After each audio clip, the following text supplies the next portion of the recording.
Bonjour tout le monde, j'espère que vous êtes en très pleine forme. Aujourd'hui, je souhaite traiter avec vous l'une des thématiques les plus importantes.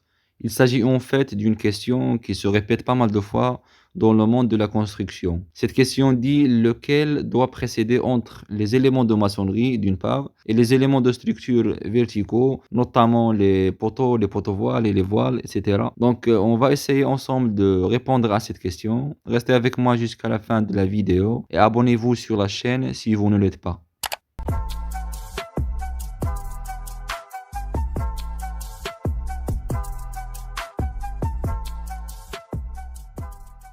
Tout d'abord, je souhaite bien vous présenter la pratique la plus commune entre les chantiers de construction. Pas mal de fois, on trouve que les constructeurs préfèrent construire les murs en maçonnerie, par la suite procéder au coulage du béton au droit des éléments de structure verticaux. Ça présente en fait un certain nombre d'avantages pour lesquels ils choisissent cette manière. Tout d'abord, on a moins de façades à coffrer. Lorsque nous avons des murs en maçonnerie déjà construits, ça aide au niveau de la mise en œuvre du coffrage. Par exemple, si on prend la situation suivante, nous avons les murs en maçonnerie au niveau de trois côtés, de trois façades, et du coup, la seule façade à coffrer, c'est celle qui est devant nous, chose qui allège un peu la mise en œuvre du coffrage et les travaux en général dans le chantier. Deuxièmement, nous avons une certaine rigidification temporaire des murs. Lorsqu'on fait le coulage du béton au droit des poteaux ou bien des poteaux voiles, après d'avoir construit les murs en maçonnerie, en général, l'accrochage entre le béton et les agglos ou bien les blocs de maçonnerie, en général, il est garanti au niveau des premières semaines et on peut affirmer que le mur il est renforcé par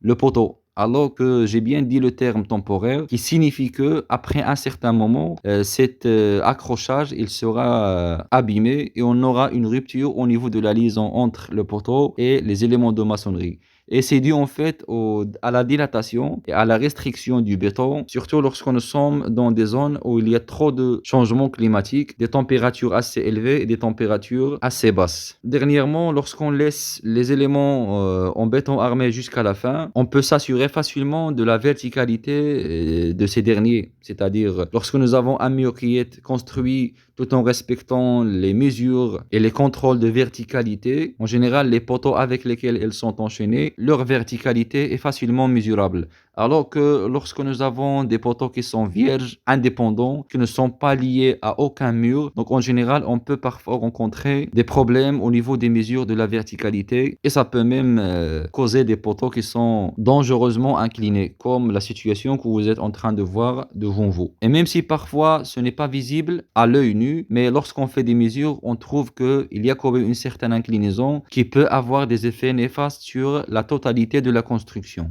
Maintenant, je souhaite vous présenter mon propre point de vue. Personnellement, je suis avec la procédure qui dit qu'il faut tout d'abord construire les éléments en béton armé, par la suite procéder à la construction des murs de contournement et des murs internes de séparation. Et je vais justifier ce point de vue à travers un certain nombre de points. Tout d'abord, j'aime bien rebondir sur le point que je viens de citer. La liaison entre le poteau ou bien l'élément structurel vertical, quelle que soit sa forme et son type, sa liaison avec les éléments de maçonnerie, il peut facilement être abîmé dû au retrait et à la dilatation du béton constituant cet élément. Donc le fait de construire les murs en maçonnerie après d'avoir coulé les poteaux, donc ceci garantit quand même une certaine flexibilité entre le mur et le poteau. Donc on ne cherche pas à les encastrer. Même s'il y a une dilatation, bien un certain retrait du béton, ça ne va pas causer une grande fissure au niveau de cette joncture ou bien au niveau de cette liaison.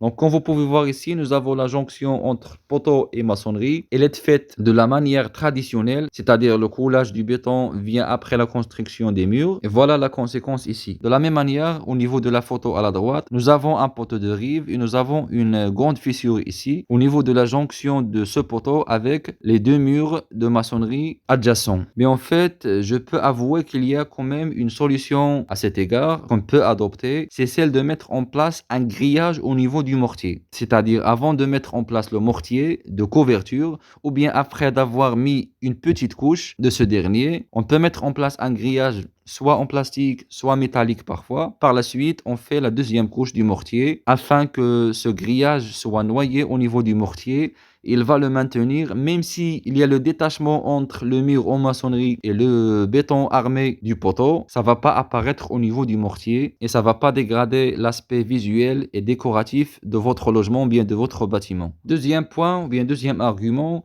il y a parfois la mauvaise maîtrise du volume du béton et de la forme du poteau. Surtout lorsqu'on utilise des aglots qui sont découpés, parfois c'est un peu difficile de maîtriser le volume du béton à mettre en place et ça nuit à la forme normative du poteau. On sait très bien que le poteau doit être parfaitement vertical, ayant une section rectangulaire dans la plupart des cas, mais lorsque les éléments de maçonnerie sont mal faits ou bien mal positionnés, ça peut mener à un poteau incliné ou bien ayant une forme exotique et inacceptable selon les règles de l'art. Troisièmement et dernièrement, les poutres de la dalle appliqueront de la charge sur les murs. Donc lorsqu'on fait les murs avant la construction des éléments de structure, ici je parle bien précisément des dalles, la plupart des constructeurs utilisent le mur en maçonnerie comme un coffrage de la dalle. Et du coup, il y a de la charge qui sera appliquée sur lui, chose qui n'est pas prévue par le bureau d'études initialement. Donc on parle ici d'un mur porteur alors qu'il n'était pas prévu pour qu'il le soit. Et au niveau de la liaison entre le mur et la dalle, ou bien la poutre de la dalle,